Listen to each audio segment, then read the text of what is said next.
नमस्कार दोस्तों, मैं सुखदेता हूँ। आज आपको बताऊंगा दोस्तों नागपुरी सीजी लूप लिखा है ये तो नागपुरी के अंतर्गत, झारखंडी के अंतर्गत, बुंदेलखंडी, ये सभी के अंतर्गत लगभग आ रहा है दोस्तों ये लूप। तो इसको मैं पूरा सुना के बताऊंगा आपको। और नए हैं तो हमारे चैनल को लाइक, शेयर, कमेंट, सब्सक्राइब जरूर करें।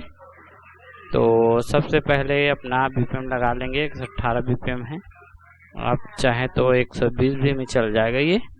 बाकी 118 बीपीएम हम लगा लेते हैं अपना और क्लिक ऑन करते हैं। यहाँ पे 2/4 कर लेते हैं दोस्तों अपना, इस तरह से। अब इसको हम कंप्लीट चला के बताऊंगा।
इस तरह का लूप है दोस्तों। ये लूप आपको जरूर पसंद आया होगा। ओके, थैंक्स एंड नमस्कार दोस्तों।